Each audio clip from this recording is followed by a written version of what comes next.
All right, guys, good morning. It's time for Female Health Fridays, and today is all about brain fog. You guys voted, and the majority picked brain fog. So we're going to start with brain fog today. Okay, so before we start, if you guys are watching this on replay, please comment hashtag replay and hashtag Female Health Fridays. Now, brain fog can present with a variety of symptoms, and some of them can include with an inability to focus, poor concentration, taking you longer to process information, even a lack of clarity and confusion. And people will also differ on the severity of their brain fog. Some people may experience it like very on and off. It's going to be very mild, and some people can experience quite severe brain fog that affects their home life and their work life and their overall quality of life. Now, there are many causes that can contribute to brain fog, so let's go through some of these. Let's look at first at lifestyle factors. The first one being sleep. Now, if you are not getting a good, restful, deep sleep quality every night, you are more likely to experience brain fog. So, to help prevent this, you want to try to get at least 7 hours of sleep each night. You also want to make sure that the majority of that is a very deep sleep quality.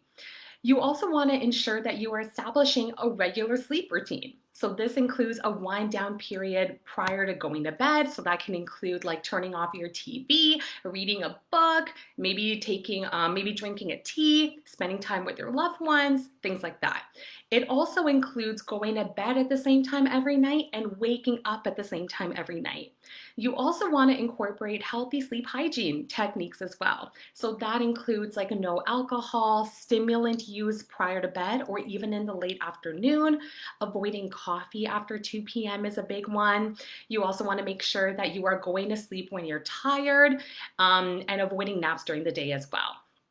One thing you can also try to implement every day is that as soon as you wake up, you immediately try to get some natural light exposure. So that could be stepping outside of your house and getting some light exposure, even if it's cloudy, because this will help set your circadian clock and that will help improve your sleep over time.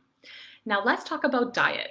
One of the most common causes of brain fog that I see in my practice is a poor quality diet. Now, why is this important? Your brain requires a balanced diet that contains sufficient protein, healthy fiber, healthy fats, and complex carbohydrates to support its overall functioning and brain health. So if you are not eating a balanced diet, your brain would not be getting those vitamins and nutrients it needs to really help it function properly and reduce your brain fog. So you want to make sure that as you're making your meals every day, you want to make sure you portion them off. So you're getting at least a quarter plate of your plate being protein. You want to make sure at least half of your plate is a diverse blend of veggies. So that's giving you a lot of fiber and healthy fats. And you also want to make sure that maybe a quarter of it max will be a complex carbohydrate and not refined carbohydrates. You also want to consider eliminating or reducing your intake of processed foods. So that includes like crackers and chips, things like that. You also want to reduce your intake of alcohol, sugary drinks, excessive caffeine, and refined carbohydrates that tend to make brain fog worse. Another thing to also remember is your water intake. That insufficient water intake can actually worsen brain fog and can contribute to it as well. So you want to make sure you're drinking at least 2 liters of water a day. Now let's talk about stress and anxiety, which is another common cause I see in my practice. Now, when you experience stress or anxiety or any negative emotions, your brain is working to produce your stress hormone, which is your cortisol. But excessive cortisol release or even chronic stress, that can lead to impairments in focus, concentration, brain fog, and memory issues. So you want to make sure that you're reducing your stress and anxiety, increasing your resilience to stressors, and supporting your mood over time. Now, there are so many stress management strategies out there. Some include certain supplementation, but you can also consider at home trying some mindfulness techniques as well. So that includes meditation, deep diaphragmatic breathing from your core. It can also include yoga, self-care, journaling in the sense of even like gratitude journaling, reading if that helps calm you down and that's something you enjoy, or even seeing a therapist. My recommendation is often to pick one or two that interest you, you like doing, or work best for you, and just stick with it because consistency is key. Other causes that can also contribute to brain fog are certain medications, and a big one being environmental toxins. So that includes air pollution, cigarette smoke, chemical fumes, metal toxicity, or even mold exposure if you're exposed to that in your home or you were. Our bodies are equipped to detoxify harmful substances that enter our bodies. But if our detoxifying organs, such as our liver, are overburdened with toxins from the environment, then they don't perform their other duties as well. And that can affect our overall interconnected system in our body, and our health can suffer. That can include brain health, and that can worsen your brain fog. Now let's talk about some other underlying conditions that could be playing a role or body systems that you have to optimize when thinking about brain fog. Now, first thing I often do is look at the gut. In my practice, I can say that any gut health impairment or dysfunction can either cause or worsen brain fog.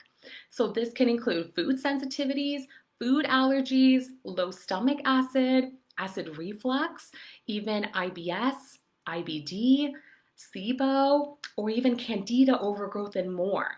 So now the question is that how do you know if you have these? You want to make sure that the healthcare practitioner you have on your team, that could be a medical doctor or a naturopathic doctor, is really taking a thorough history taking and understanding your whole health in depth. You also want to even consider getting physical exams done, even relevant blood work, where there are certain parameters on your blood work that can help rule out certain gut health related conditions such as pancreatic insufficiency or celiac, or even increase our chances of ruling out IBD, for example. You can also consider comprehensive testing, such as food sensitivity testing or a microbiome analysis to look at the overall balance of bacteria in your gut. And you can even consider stool samples if you think you may have a bacterial overgrowth or you had food poisoning, and since then maybe your brain fog started. So basically, if you experience any digestive discomfort, don't ignore it, because knowing that mind-gut link, this is vital in reducing your brain fog. Another important aspect to look into are your hormonal imbalances. So these can include one specific to blood sugar regulation, so low blood sugar, high blood sugar, insulin resistance, or even diabetes. It can also include thyroid imbalances, so that can include hypothyroidism or hyperthyroidism. It can also include perimenopause or menopause, being that dip in estrogen, and even stress hormone imbalances as well, where your cortisol can be on the higher end or even the lower end. Now, if you're experiencing a hormonal imbalance, I would say first test and don't guess, because you want to make sure before you consider a treatment option.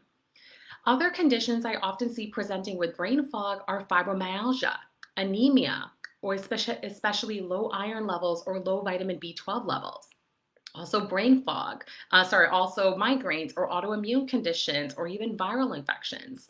I'm going to highlight anemia for just a second, that if you are one of those people that experience low iron or low B12 or even low vitamin D, you want to make sure you regularly test these levels in your blood work every 3 to 6 months to make sure they're at optimal levels.